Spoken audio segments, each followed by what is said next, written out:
Here we go. Okay, so we're live.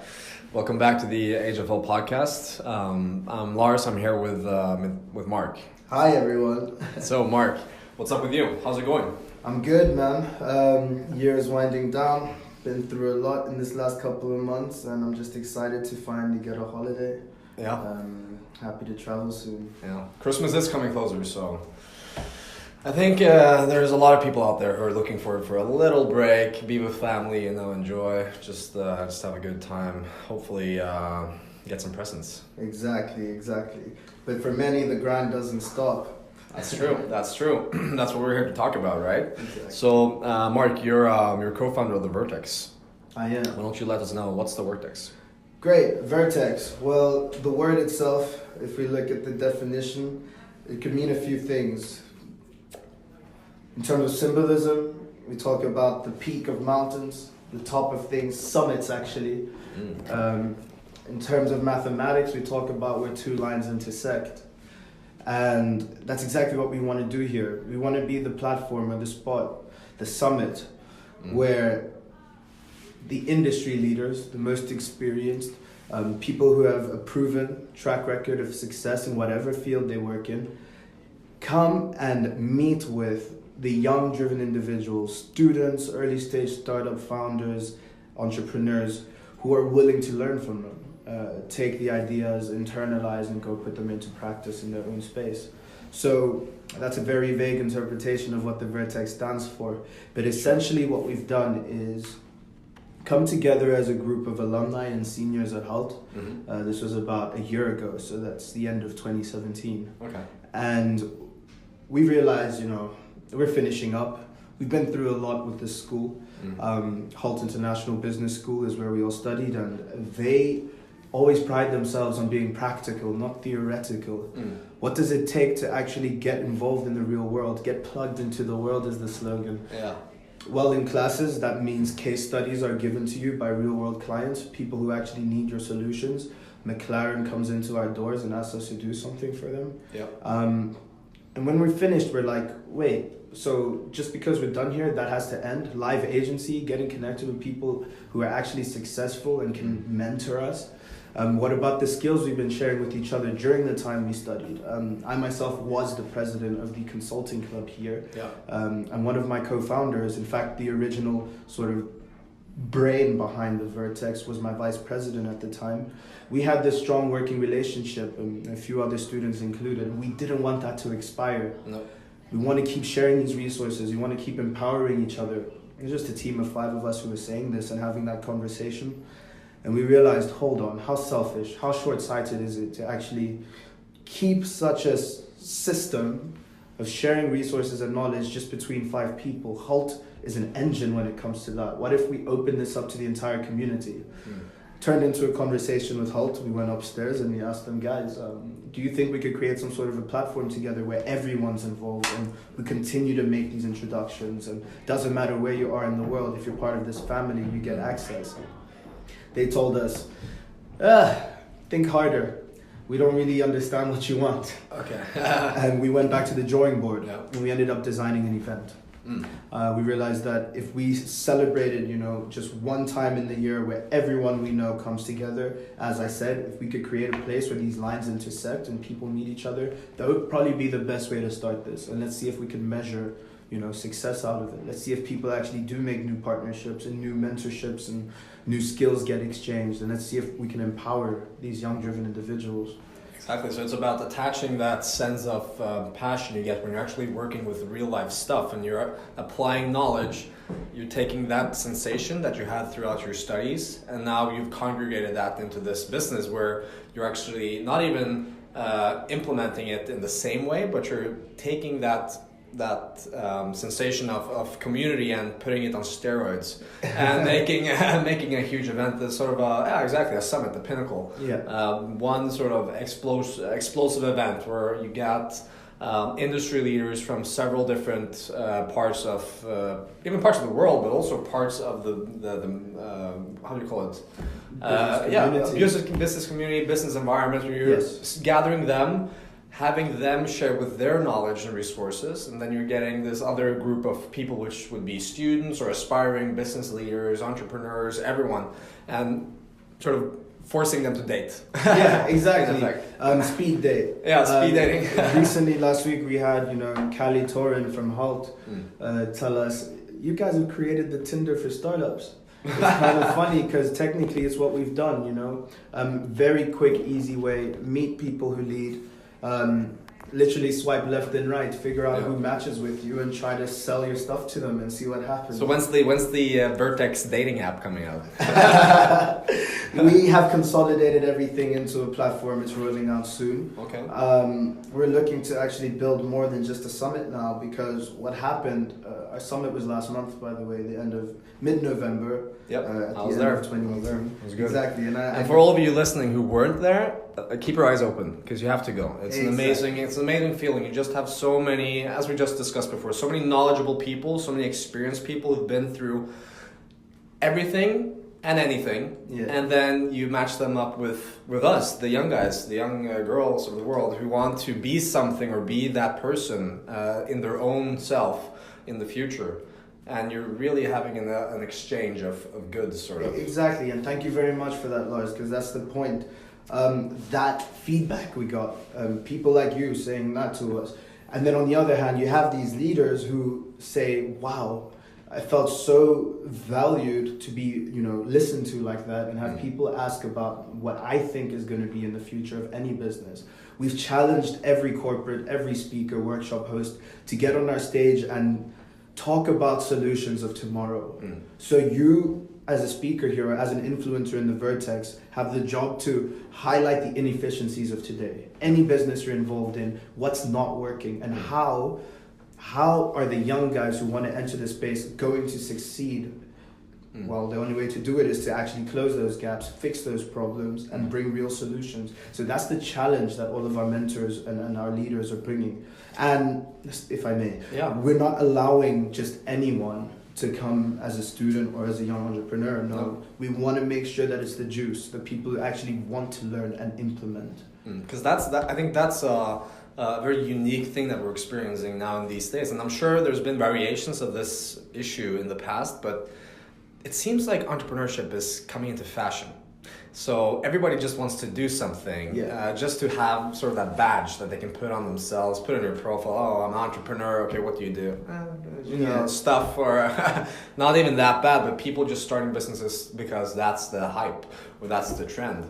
And I think it's important that you are vetting people to figure out, okay, are you for real? Exactly. That's the bottom line. Are you for real? Do you want to give 100%? Because we're here giving 110% for you, if you want to give 100% in return, so that we can both help each other reach their goals. And we're putting our reputation on the line as organizers. If I promise leaders, Revolut, Barclays, Ernst & Young, these guys want to come through and they're going to give their time and they're actually mentoring.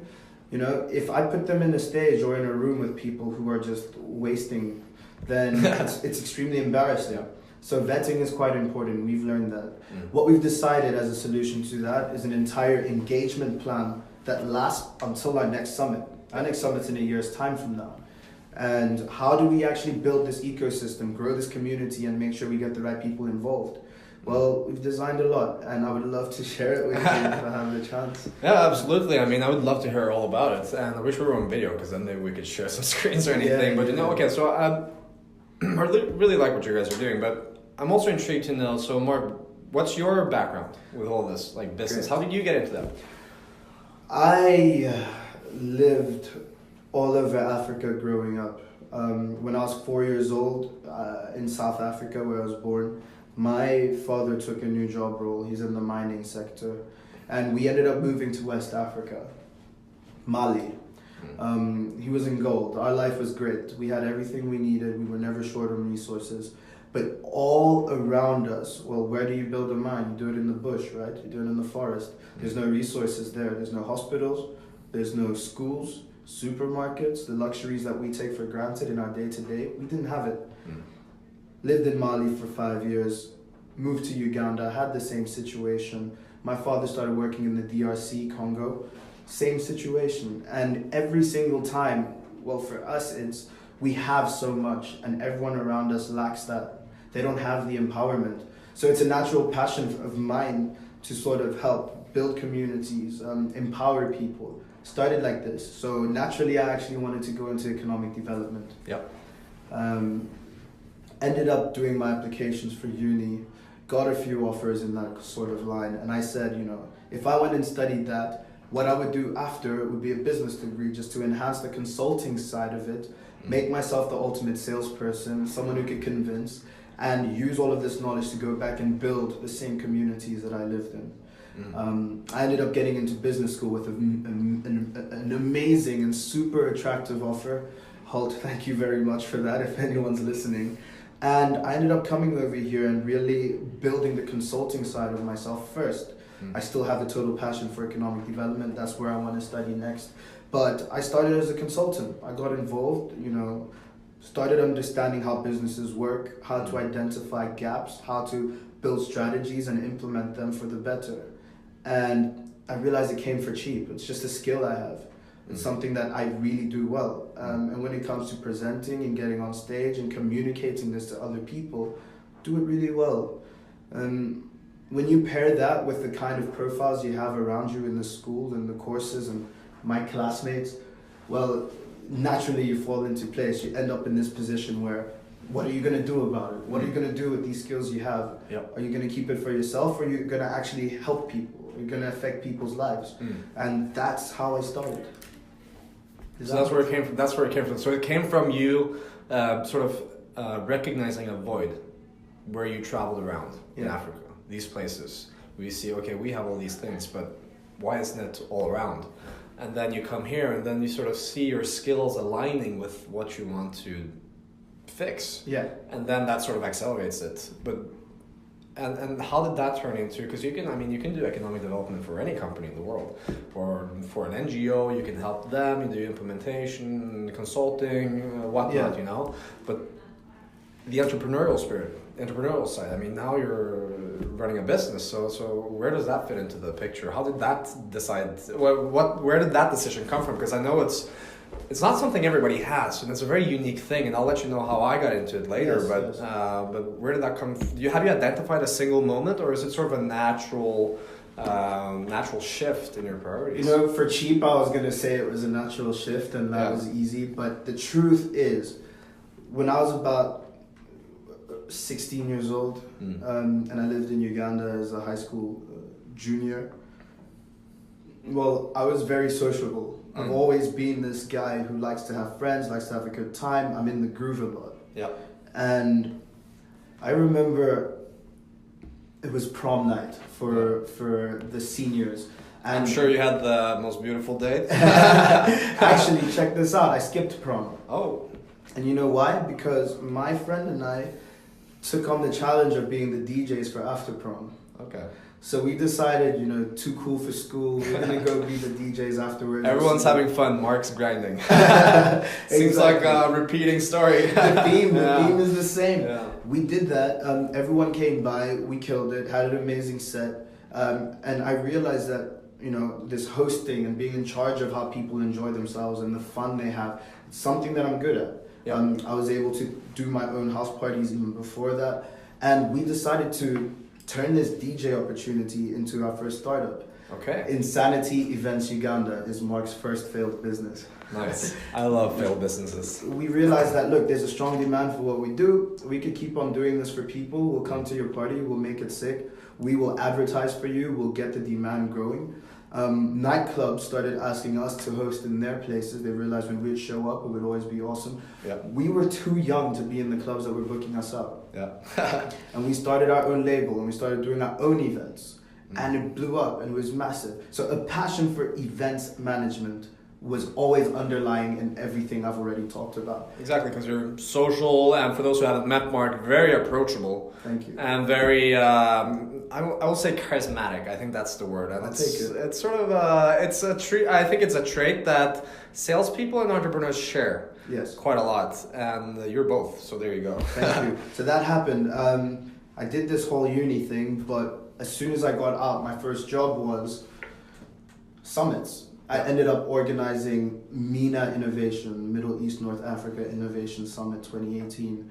Right out of university, I got involved in this. Yes, my passion for economic development was put on the forefront, but I got my hands on something big. I was invited to use my skills to actually organize a government level meeting in Cairo, working out of London actually. Yeah. And I ended up, wow, every day I had to get on the phone, pitch this to people. I was managing correspondence with the Francophone clients, ministries in Mauritania, Djibouti, Morocco, etc. And I had to line this all up. At the same time, tap into the startup scene in London and convince these businesses they should come to our summit. Because what we do is we link education and IT ministries with top education and IT companies. Okay. You get down there, you win a bid that a government has set out. For example, the government of Egypt wanted 1 million new tablets in public education. Okay. We put Microsoft in a one-to-one meeting with them, let them make the sale, we book a little commission, and that was it. That training was paramount to the summit we just put together at the Vertex. So I quit my day job 2 months before the summit, and I realized the whole time that I have been doing the exact same thing everywhere. In Uganda, I was running an events management group. Yep. Here, I did a major event, traveled down to Cairo for it, and now I have my own summit. So there's a common theme through all of them. And that spirit of mine, that entrepreneurial knack, it only exists when I'm doing what I love, and that was it. And I think it's also about creating something out of nothing. For sure. And that's what it sounds like, because you're organizing these events, you're painting up this huge scene of people all over the place. You're connecting the dots. You're like a detective inside the inside the police station, with all the pictures, newspaper outlets. You're like taking this, you're putting the pin on the table. You take a string and you're like, okay, who do I need to connect this to? And then you make the connection. And I think for me, it sort of coincides, because I remember one of the first. It's actually one of the strongest memories I have from when I was a kid. Okay. I think I was 9. It doesn't really matter. I was pretty young, and I remember walking from the bus stop, and inside my head suddenly, like shot in like a meteor, this idea of a magnetically propelled train that doesn't use fuel. That's what I had thought about. And now you have obviously the Hyperloop. Yeah. 15 years too late, Elon Musk. I'm telling you. But I got this idea in my head, and it still hasn't left. It's just been like a bug in my brain for so many years, and I knew I want to make something. But then I forgot for a period of my life, which was very messy. Won't get into that at all. And then now I'm back here again. For me, it's all about making something for yourself. For me, it's all about connecting people. Connecting. Like, I can remember an app that has gone off the grid now that I used to love. It was called Connect. Yep. You log in with your Facebook, you open this app, and the interface is actually just a globe. It's a map, it's the world. But the cool thing is, as you zoom in to countries, you figure out exactly which one of your friends from your Facebook list are around you. Okay. So from country to country, trip to trip, I land in a new city, or I go to the US, or I go to a new place in Europe, and I'm already able to know who's there. Send a quick message to them, link up. I found that beautiful. I thought that was awesome. We should always have that.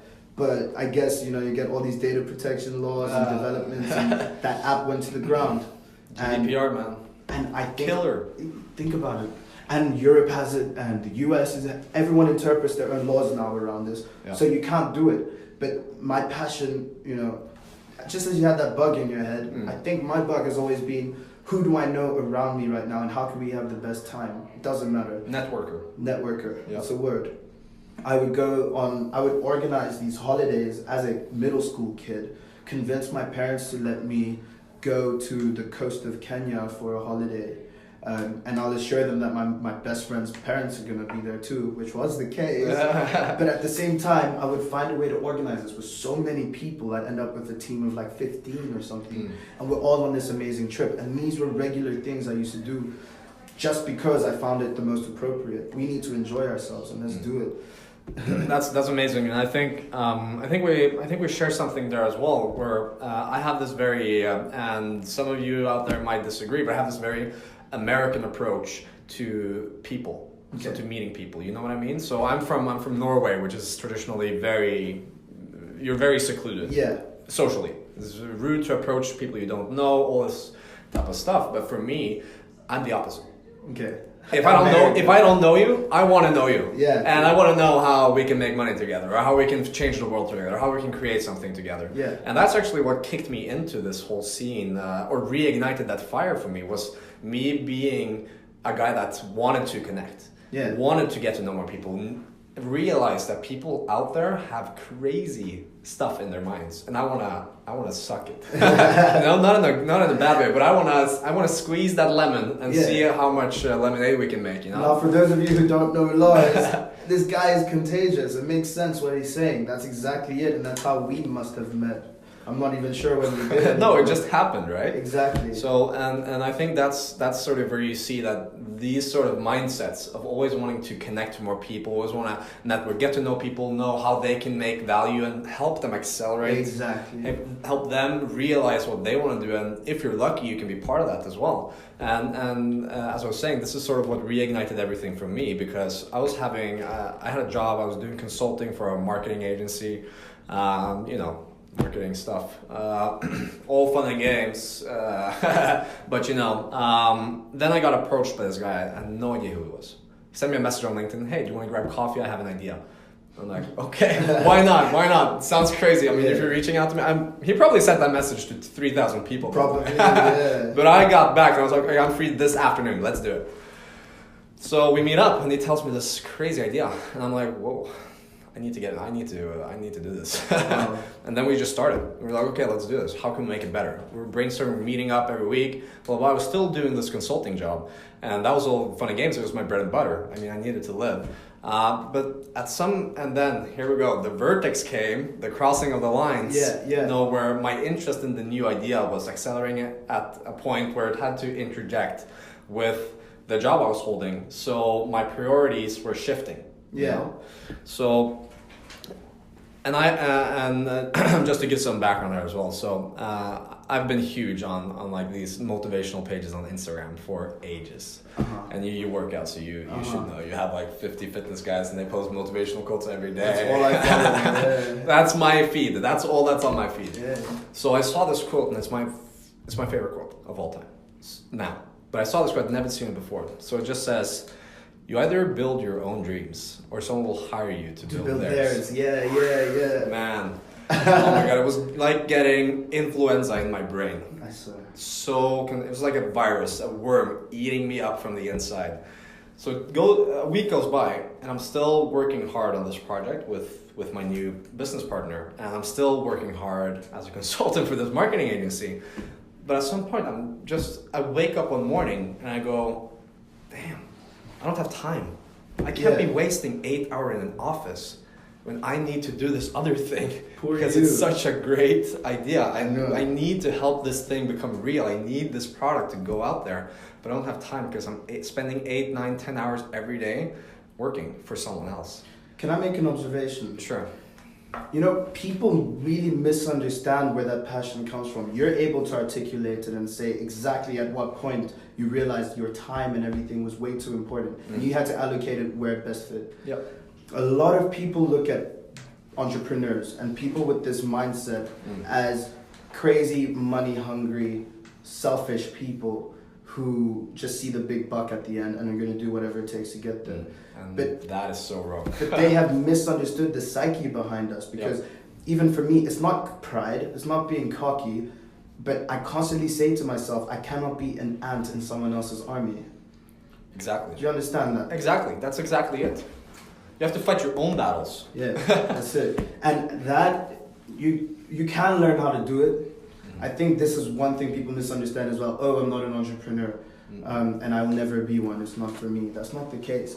When you find out in your own brain that actually you're capable of doing something your way, for yourself, and making impact in a society through your own vision, why on earth would you settle for this menial day-to-day desk situation where someone tells you what your next task is all the time? Exactly. And I mean, that might be fun and you might love your job, but when you're out there, boots on the ground, working harder than you've ever worked before, with no money, no nothing, you're starving half the time, and this sounds crazy to people. I mean, being an entrepreneur is bootstrapping things, holy moly, man, That's hard. I mean, I still haven't gotten a salary in the last 15, 16, 17 months. Imagine. Nothing. It's just red numbers all over the freaking street. If I was the stock market, people would be hanging themselves at their desks, you know? But it's not about that. It's not about the money. It's about the damn products. It's about the products. It's about the ideas, because it's the ideas you fall in love with when you're doing this type of when you're an entrepreneur. You love the idea and you want to realize it. Yeah. If there's a big dollar sign at the end of the line, that's just a bonus. Exactly. But having it realized, that's the cake. And honestly, anyone listening who's thinking about doing entrepreneurship or building their own vision, bro, it's gonna hurt before it gets better. Oh my God, it hurts so much. It's the hardest you've ever worked in your life. You're knocking out 18-hour days, 16-hour days, no days off. You can't afford to take a day off. You can't afford not to be around because you have to work on it. But it's hard work, but it's the best work you'll ever do. And you love every moment of it. Even now I'm complaining that I'm not getting a paycheck, blah, blah, blah. Yeah, that's bullshit. I don't care. I would go on until I was lying outside the tube station with the blanket going like, you see? You got an extra penny? And I need to put it in my business. Think about it. Traditionally, I think so many people have grown up, our parents' generations and stuff, they grew up with this, earn your keep, go do a job, you know, finish your degree, get hired, go into the top firm, hustle, and bring home the bacon for your family. Yep. And even now, I mean, today I had a phone call from my mom, and she's like, "Oh, your dad is worried. He thinks you're just volunteering right now. Yeah. Are you just out there volunteering? Like, are you gonna?" I'm like, guys, are you gonna get a job soon? No. I have multiple jobs. And I'm like, guys, and the thing is, I'm the kind of person who doesn't want to brag or show it off until there's a result. Exactly. So I'll be very quiet, and a lot of people will wonder, what on earth is this guy going through? What is he doing? But as an entrepreneur, you have to have that foresight and know, actually, when I come out of this grind that I'm on, I'm gonna be laughing. Yep. And all of you guys are gonna wish you were a part of it, you know? Yep. And I can't wait. That's gonna happen. I believe it. You know. Exactly, and that's the big big end of the sentence. It's gonna happen. We don't care if you're part of it or not. Yeah. You should care if you're part of it or not. That's you should be the ones coming and joining this, I mean, it could be any idea, and this could be the same for any entrepreneur. But I want to return to this point about people not knowing or people being unsure, and just reiterate that for me, it took 21 years to figure out that I wanted to go make my own path of life, 21 years of life. But on the other hand, it took me 7 years in business, working in companies and working in industries that I really loved. But still, it took me 7 years to figure out that, no, I can't be working and I can't be doing this because my time is being wasted. Yeah. And I did great. I mean, I've been doing great work and a lot of success for different companies all over Europe, but still, it's not for me, man. I don't know why. It's just I need to make something of myself. You need to build something, and it doesn't have to be a watch. It doesn't have to be a car. It doesn't have to be something physical. You need to build your idea. You need to take something from inside your mind and manifest it into the world. And that's what it's all about. The truth is, we all get to that point as entrepreneurs, but the way we get there is different to one another. Exactly. That's your journey. Exactly. You have to go through that work to figure out what's happening. I, on the other hand, I think, and for anyone who's on that whole theme, not knowing and not being sure, this is what I did. The moment I could, started to take internships and training programs. As a kid, I mean, I remember being, 15 or so, when I went and consulted, I interned, but I ended up doing consulting for the supply chain at a mining operation my father was involved in. Yeah. I go into the bush and I sit in their office, and these guys every day come in the morning, open up Excel, do logistics, figure out the orders they need to make, fulfill buy orders that the mine makes. But they're so slow. Yeah. And they don't know the true tricks of Excel, and they didn't know. And I was this little kid, and I was like, guys, every day you come and you do this. Like, first of all, you can do it much quicker. I showed them how to do it, start training people on a solution. And the moment my internship ended, I said, thanks, let's never do that again. I'll never go into a supply chain office. No. Same experience I had in a bank. I said, maybe this is nice. This is where the money is. Every day you go into an office, 8 a.m., guys open their computer, do the same damn thing every day. Again, I'm like, guys, You don't have to do this. You know, there's more out there. End of the experience, I close the book and I say, thanks for that, let's never do it again. So I went through so many internships and trainings that all I did was learn what I don't want. Exactly, and that's it. Stay away from what you don't want and things will fall into place, right? It's what I've learned. Exactly, and it's all about, you have to put yourself out there to figure out what you want. You can't be sitting at home relaxing and waiting for something to come to you. No, that's not how life works. It's the opposite. It's literally the opposite. You have to go out there and be knocked off your feet, knocked into the ground. You have to go through hell. You have to make experiences, and all of that congregates. It's knowledge. Yeah. It's all knowledge. It's filling up your brain, and then there's some sort of point where the straw that breaks the camel's back. Yeah. That point is somewhere down the line.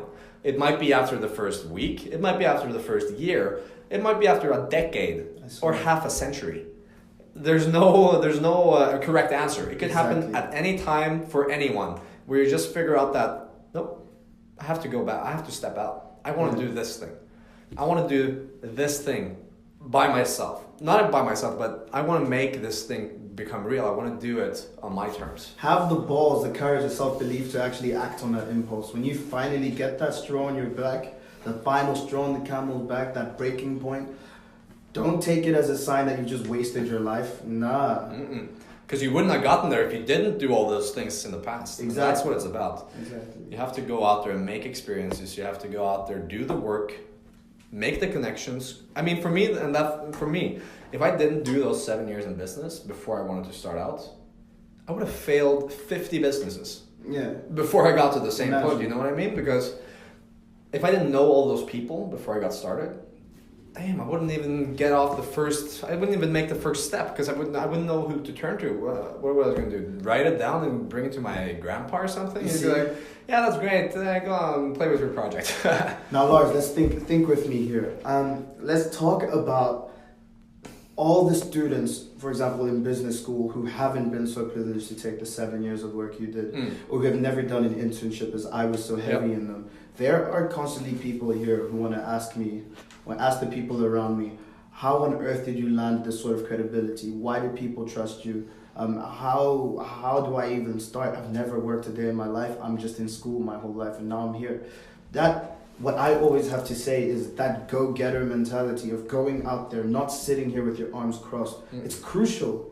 You want to be a business school student and go 4 years of your life without actually chasing something, you're going to get smacked in the face the day you graduate, because you're going to go face the real world. Yeah, and you're going to stand there, you'll be like, okay, I have accumulated these awesome skills, awesome academic skills, you know? Yeah. You have a great degree, but who are you going to turn to? Do you know someone ready to take you in? Yeah. Do you know where to go to get started?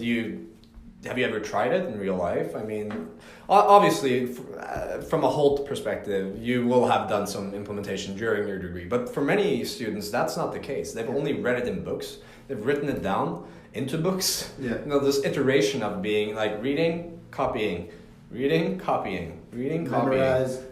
Memorize. Memorize. And then you forget that, oh, maybe I should have done more. Because honestly, if you're a student full-time, yeah, you have time to do other stuff as well. You do. And you have to do other stuff. You have to go out there. You have to pick up the shovel and start digging. You have to roll your sleeves up. Exactly. You have to put on the shoes and start running. Exactly. No matter what context, and you can relate this to your situation in any way you want. So it doesn't matter who you are, doesn't matter where you are, doesn't matter how much money you have in the bank. It doesn't matter how many people you know, how many people you don't know. You can even be stupid, and you can still grab up the shovel, so the metaphorical shovel, and start digging. Exactly. Doing the work. Do any work. I mean, I remember my first job. I was selling newspapers on doors. Hey. Yeah, it sucked. It sucked. It wasn't fun. But I think I was doing something, and that led to another thing. So I figured out, I'm actually good at selling, talking to people, I'm approachable, all these things. Go. And then you just start a trajectory. But that sounds like the story of Warren Buffett and Omaha. I'm not Warren Buffett, and I'm pretty sure I won't be, but who knows? It could happen. But take an example there. Someone did the paper route. He was a newspaper boy.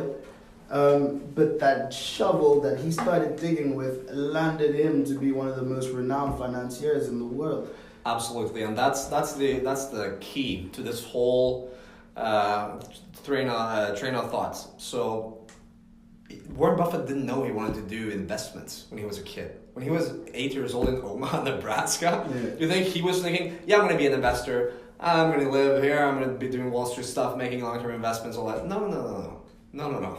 He didn't know that, but he figured it out after going out there and getting punched in the face. Exactly. You need setbacks. You need setbacks, man. That's the number one thing you need. Setbacks.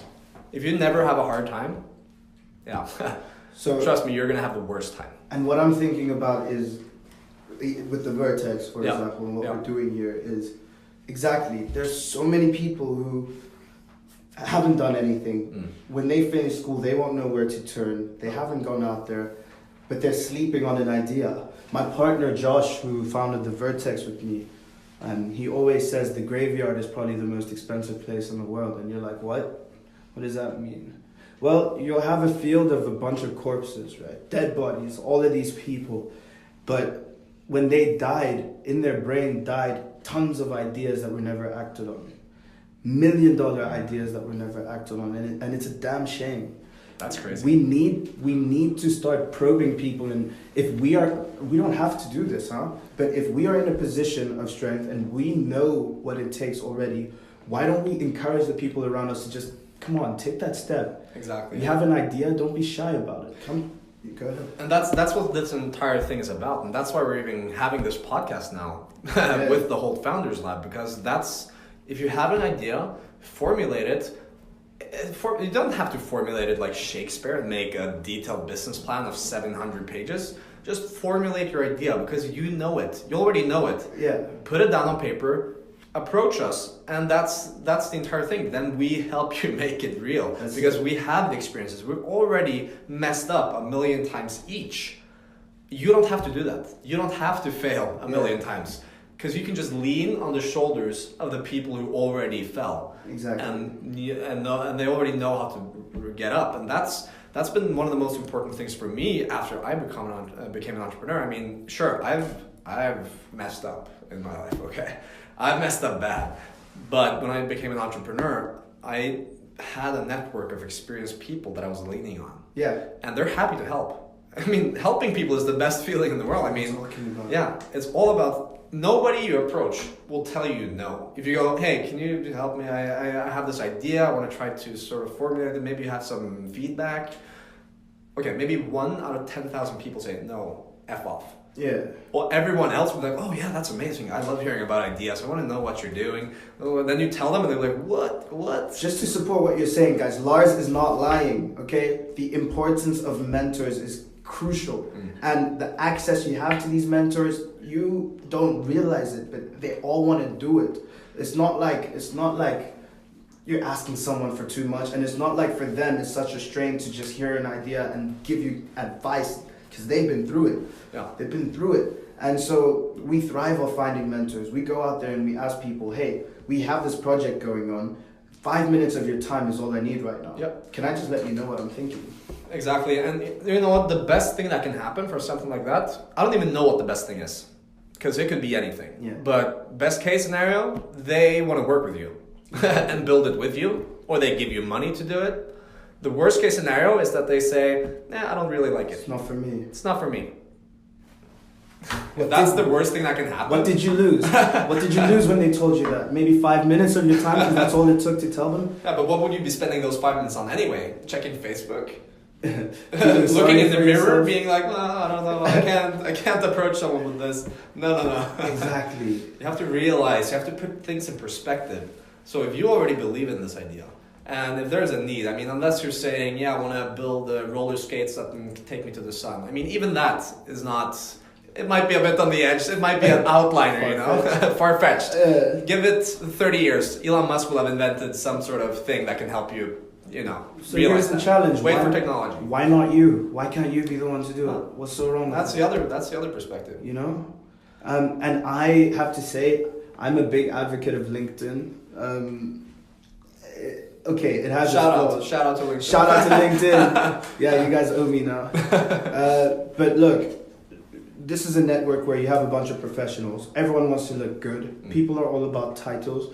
And people get caught in this belief that because there's some title to someone, because he's the senior marketer of Call of Duty, or because he's, you know, the head of Barclays and blah, blah, blah, I'm not worth it. And I can't reach out to him because I'm just a small person with my own, you know.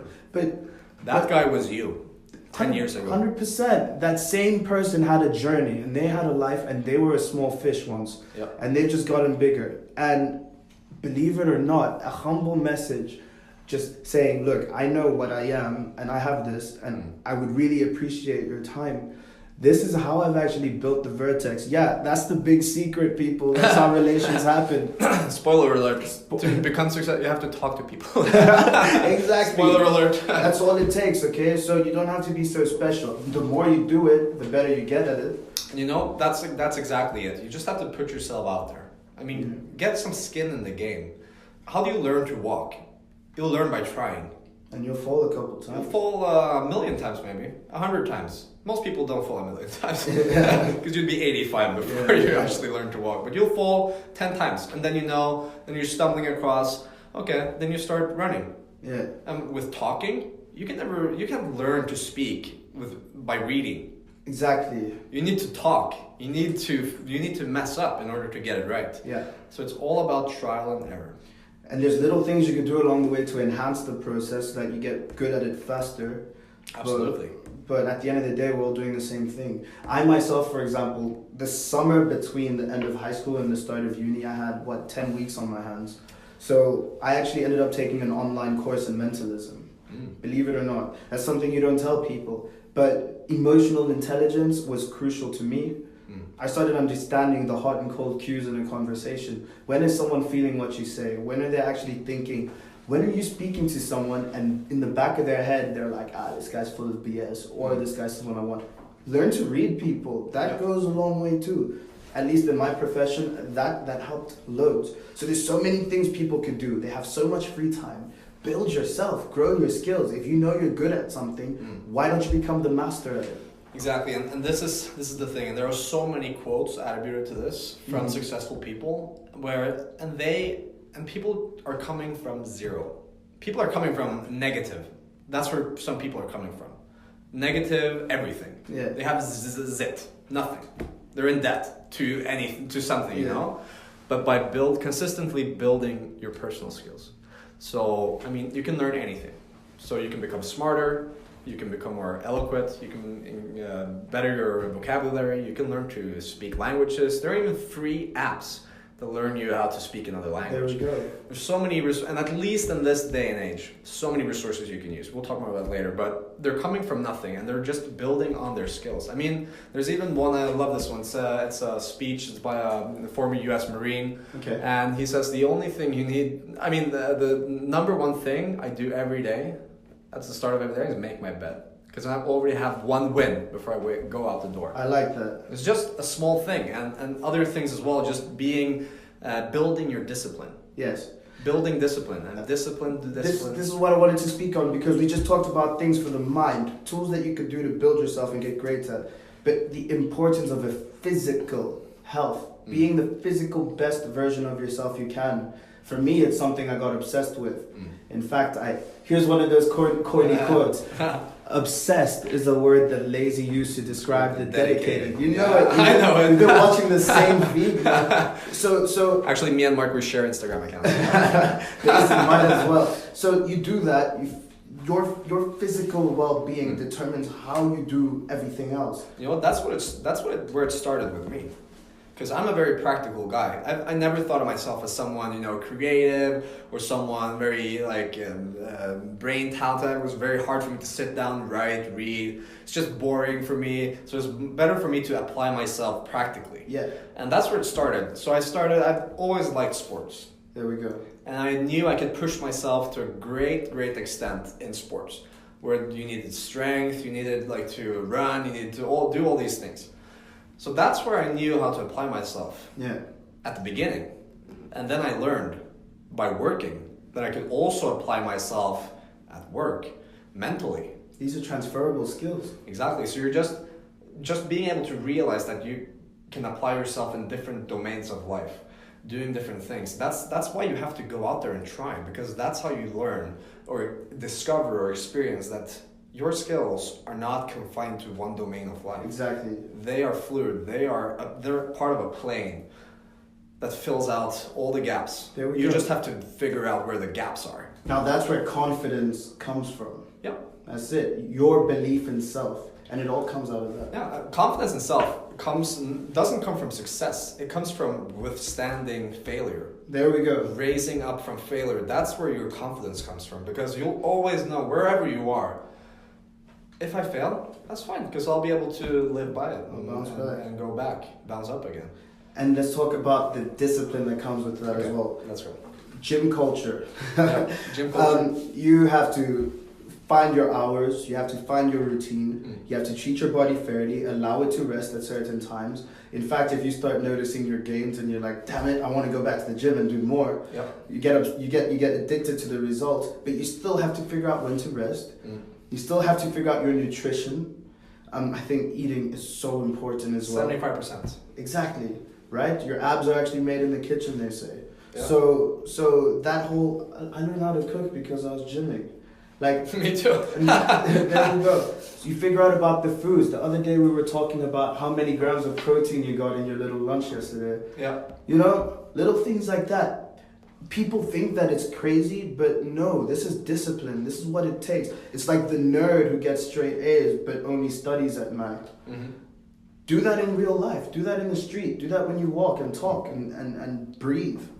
This is a great thing, and this is the thing about, and I think this is actually, we're all about quotes today, but I think this is Elon Musk. He says, if I work 100 hours every week and you work 40, in a year's time, what you do in a year's time, I will have done in 4 months. Yeah. So it's about going the extra mile, doing the things that suck, doing all these things, going out there, trying more than others, failing more than others, and in turn, you'll succeed more than others too. You know what I hate? When people hear this and they aren't a part of this life, they conclude that these guys are crazy. And these guys just are workaholics. And these guys don't have fun. But come on. It's the opposite. It's the opposite. It's so wrong. And this is very interesting. So just think about this. So you have us. We work 100 hours a week ish or something. On average, maybe. And you work, say you are, so anyone out there, so you're working 40 hours a week and you're doing a good job, you're getting a good pay, and on the other side, we're working 100 hours a week, we're not making a lot, often not anything, but here's the difference. You're being told to show up. Yeah. We are showing up because we love it. There we go. And if you are saying that we're crazy, no, I think you're crazy for wasting 40 hours a week doing something you hate. Lars just cracked the code. You guys suck. Corporates, people who work in the building for someone else and don't have their hours up to them. Oh man, I wish I never have to eat my own words right now. What if it happens in 10 years' time? We're going to be... in 5 years, we'll both be corporate, and you guys can laugh us at that. Oh that my ever happens. goodness. But I think, and this is again, we're not, sometimes you do have to do it. I did it for 7 years. Yeah. I showed up because someone told me to. Yes, I enjoyed it because of the people around me, and because I went the extra mile. And that's what made me enjoy it more, because it made me become better. It made me learn. It made me grow. Yeah. It challenged me. Being the guy that comes first in the door in the morning, leaving the last time, I'm working 8 hours because you tell me to. Yeah. But the other 4 hours I'm there, I'm working on my own set of skills. I'm working on me. Even though I might be doing the same work, those are me hours. Yeah. Because that's where you really evolve. And it's the same, I think, and it's the same in the gym. So, you do your reps and then you get tired, but then you do 5 more reps. Exactly. And that's where you grow. Exactly. That's the grow time. First, you have to do enough to be sort of exhausted, and then you have to do more. Because when you're exhausted, when you go to the point of failure and a bit further, that's growth. That's the growth area. Allow yourself to recover, right? Go chill and fuel that muscle as it recovers. Exactly. Go indulge in the things that actually help you build it and grow. Yeah. So I guess what Lars is trying to say is, if you work that day-to-day 8-hour shift stuff, Okay, fine, you're going to be comfortable, and maybe it's stressful because, yes, you do go to the point of exhaustion. Hey, a lot of jobs are stressful. Yeah. I mean, there's no doubt about it, and there's no doubt about that a lot of jobs are hard or it's going to challenge you. But that's good. But when you feel the most challenged, you have to go further. Exactly. Because that's where you grow. I mean, you build... I did a lot of stressful jobs in the past. But I liked it. I learned to love stress. And now I have resilience. Now I never get stressed because I know when I see the situation approaching where I will become stressed, I know how to adapt. Yeah. And I know how to handle it, take control, because that's what life is about. It's about taking the world by the reins and ride that bitch into the sunset. You know? I love it. That's exactly it. Your parents, the people who came before you, the leaders of industry will tell you the same damn thing. And if you see a corporate who runs Coca-Cola, McDonald's, all these big giants, they have the same mindset and you just don't know it. Yep. And they found people to hire with skills who they could put in one computer role and have someone do something excellent for them. But they're in the lab over there working long hours, actually strategizing on how to grow, and they're doing what they love. Exactly, and it all started with this one thing, and I think we'll conclude on this point. It all started by wanting to create or wanting to change, seeing a future different than the world you're living in right now. That's where it started for everyone. Yeah. Coca-Cola, dude, it started with a guy writing an idea on a piece of paper. It started like that for everyone. Tesla, writing on a napkin. All the big, huge companies, the successful entrepreneurs of the world, they all started with a dream. They wanted to change the world. Yeah. And it might not have started with like a grandiose vision, but they wanted something in the world that wasn't there right now. Exactly. Yeah, and I mean, you have that idea. That's step one. Then step two, reach out to people. Exactly. Figure out, how can I get this thing done? Who do I need to talk to? You might not even know who you're going to talk to. Talk to people. Meet people. Figure out, research. I mean, you have to investigate the surroundings you're in. You have to figure out, where can I go to get the help I need. And it is toxic to keep those ideas in your chest. And you know what? An idea in your mind, that's zero. Yeah.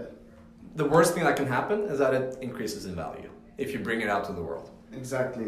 So all you have to do, if you have a dream, if you have an idea, you don't even need one. If you just want to make a change, you want to get a job, you want to get into business, you want to make an app, you want to, make a summit, you want to do anything. Step one, realize that, this is what I want to do. Step two, reach out to people, bring it to the world, and then the world will give you what you need. And I'll say, if you're listening, reach out to us, reach out to me, reach out to the Help Founders Lab and the Vertex. We will hook you up. Your idea will become something, okay? That's our job. It's our job. Is to help you become successful. So, I mean, use it for what it's worth. Reach out to us. Okay, again, amazing talk, Mark. Thank you. So great to have you here as a guest. I'm sure you'll be back in the future. I will. We'll try to bring some more exciting people as well. Thanks for listening, guys. Where can people find you, Mark? Wow. Where can people find the Vertex? Add us up. We are on every major social media platform. Our website is thevertex.org. Find me, Marc Watum. That's Mark with a C, last name. The podcast you just heard was made using Anchor. Ever thought about making your own podcast? Anchor makes it really easy for anyone to get started. It's a one-stop shop for recording, hosting, and distributing podcasts. Best of all, it's 100% free. Sign up now at anchor.fm/new. That's anchor.fm/new to get started.